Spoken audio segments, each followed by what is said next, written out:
ایک بھائی نے پوچھا ہے کہ ہم نے اپنے گھر کے باہر پیر صاحب کی بڑی سی تصویر لگائی ہوئی ہے، تو یہ تصویر لگانا کیسا ہے؟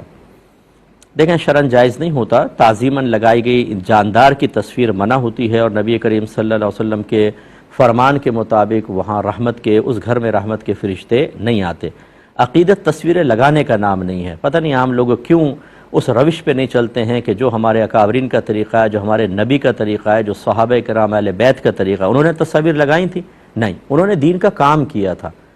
اور جو بعد والے آتے رہے انہوں نے اپنے بڑوں کے مشن کو لے کر چلے اور رات دن محنتیں کی ہیں۔ میں نے اکثر دیکھا ہے کہ ہم لوگ بس نعرے لگا لیں، تقریریں کر لیں، اس طرح کی پکچر لگا لیں، کسی کے نام کے عرس کر لیں، ہم کہتے ہیں کہ بس ہم نے حق عقیدت ادا کر دیا، اب ان کے نقش قدم پہ چلنے کے لیے کوئی تیار نہیں۔ وجہ اس کی یہ ہے کہ ان میں نہ ہینگ لگے نہ پھٹکڑی، رنگ بھی چوکھا آئے،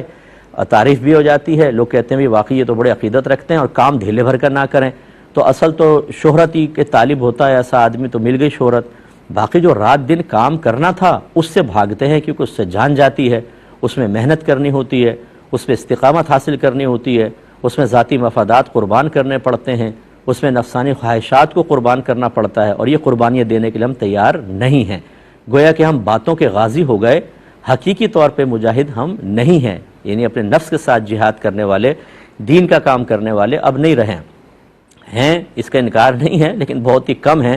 زیادہ تر یہ باتیں کرنے والے موجود ہیں جو کبھی بھی سال 6 مہینے میں ایک شوشہ چھوڑ کر اپنی موجودگی کا لوگوں کو احساس دلاتے ہیں کہ ہم بھی ہیں، ہمیں بھی مان لو، باقی کام دھندہ بالکل نہیں کریں گے۔ جو مسلسل کام کر رہے ہیں، بعض اوقات یہ اپنی چرب زبانی میں انہیں بھی ڈیگریڈ کر کے ثابت کرتے ہیں کہ یہ تو چنے بیچ رہے ہیں، اصل تو ہم ہیں۔ تو آپ ان لوگوں میں نہ ہوں، آپ کام کریں، بزرگوں کے مشن کو لے کے چلیں، پہلے سمجھیں کہ ان کا مشن کیا تھا، پھر تغیر زمانہ کے اعتبار سے اس مشن کو لے کے چلنے میں تقاضے بدلتے ہیں۔ عصری تقاضوں کو دیکھیے، ان کو ہم آہنگ کیجئے، ان کے مشن کو عصری تقاضوں کے ساتھ ہم آہنگ کرنے کے بعد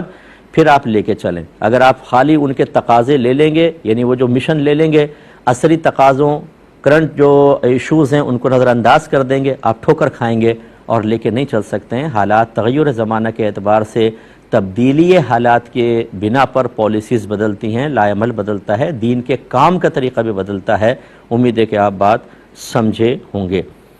ایک بہن نے کہا کہ ہمارے علاقے میں